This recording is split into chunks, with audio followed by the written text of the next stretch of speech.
Hi coaches, Lee Dunn here with another game of the week for you. This week we're looking at a 6-goal game. Pretty simple, as you can see from the layout. 6 goals, 3 goals for each team to try and score in. Your coaching position as always on a side, that way you can see the whole field. We're looking at about 5-minute repetitions, and the simple thing is because there should be lots of goals being scored, which will lead to partial breaks in the game, but then also 4 players. You could play with 3 or you could even play with 5, but still looking at few more players with more targets means more time off of the ball, so we can play for a little bit longer. So on the outset, we're looking at a very simple 4 versus 4. However, you can take this much deeper and make this more aligned to a real game. So this could be effectively a battle of the midfield. Now, if you have the luxury of a full-size field for practice, you might end up with the center circle like this and then playing either side of it. So just to give you an idea of where this would be played on the field. Now, the reason I call this a midfield battle is because of the shape of our players. So the shape of your players could be as follows. This could be a number 9, this could be a number 6, this could be a number 8, and this could be a number 10.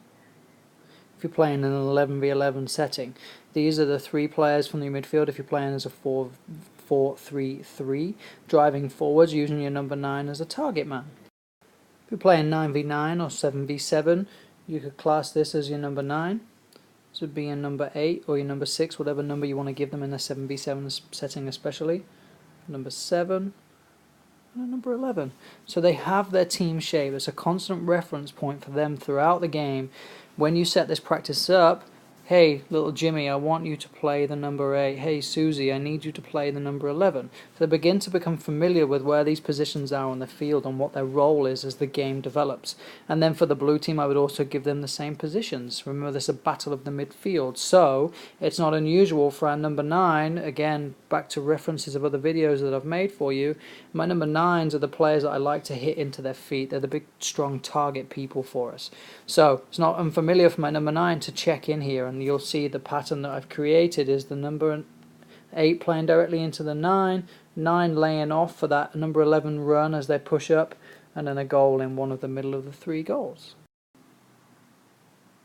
You could also bring this further back down the field and have an 8, a 2, a 3, and a 4.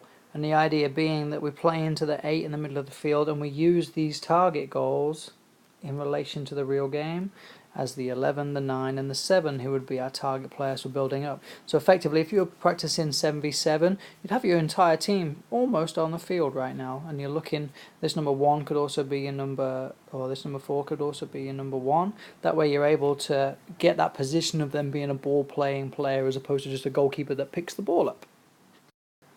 Regardless of what positions or what numbers you give your players and how you set out, whether you're playing more further forwards or this is your team playing from the back, it's really important that you consider the shape of the team and how the shape and the mobility of the players around them help you break down the pressure of the Blues. So you see right here this positive pass starting from our player at the back. It could be the number 1, the number 4, the number 6, the number 8, whatever number you give them.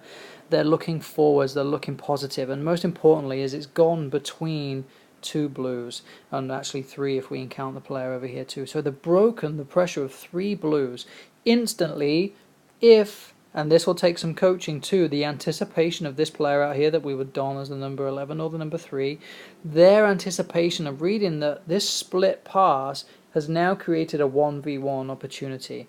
And I would actually encourage the same from this player over here that we would have as the 7 or the 2, that they are starting to look forwards and provide support too. So that quick break of pressure from the pass now makes it into a 3v1 or at very least a 2v1 with that little layoff pass there. Now yes, there's plenty of goals there to score in, and again, depending on how you set up, whether you want this to be players or these I would also refer to them as channels in a game. They're through balls that we're looking to score into, or just a way for the 11 to dribble up and score a goal in. So it's relative to the real game. We're looking to get behind this pressure of 3 Blues and get into the goal. based on the numbers that you give the players, you can define their positioning and the way they're going to play too. So if we look at our target man in here, they've got to be strong. They're going to play a lot of the game with their back to the goals behind them. And the importance in here is that they're connecting and bringing in the players that are around us in the space. The best thing about, and the thing I love about a ball going into the middle like that, is that it attracts attention. Blues will be drawn to the ball, especially in the levels that we're looking at coaching here. They're all going to be drawn in, which leaves space for these reds to exploit. And another reason why I have 3 goals is that they get their reward for keeping their shape. If it was just the 1 goal in the middle, all of the play would ultimately be funneled into the middle.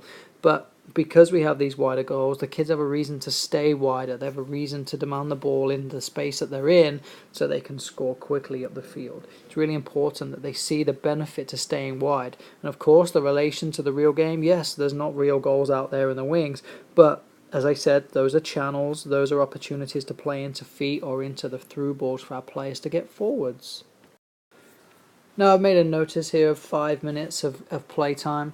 Because there are 4 players, there are 3 goals, lots of stoppages, but you can also make this easier too. So you could play 4 versus 3 for 1 minute and then allow that blue to come back into the game. So when they come into the game, then you just simply turn around and take out another red. So we'll take 1 red out so they can play 4v3 each way. So there's lots of ways you can adapt this game to make sure that you get the success.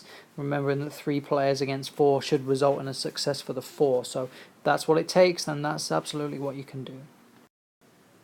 So just to summarize, that 3 goals for each team should result in lots of goals being scored. And don't forget to celebrate those goals too. Too often it's just kind of an outcome from the play, but a goal is a goal and it should be celebrated. So well done team, great stuff. And then we get the balls back in. You'll see the balls are always set by the goals, ready to play. So the kids always have a ball. There's always an urgency to the way they're playing and a speed to it too. Remove players, add players. You could play this as a 2v2 if you wanted to. 3 goals could be quite excessive, so they could have lots of goals, but that's something that you're looking to build into practice where maybe they've lost a few games or they're having trouble in getting their heads up. 2v2 with 3 goals should give them plenty of opportunity to score goals. So another factor for you to consider there along your way, but certainly enjoy it and let me know if you have any adaptations or suggestions for this practice. Thanks.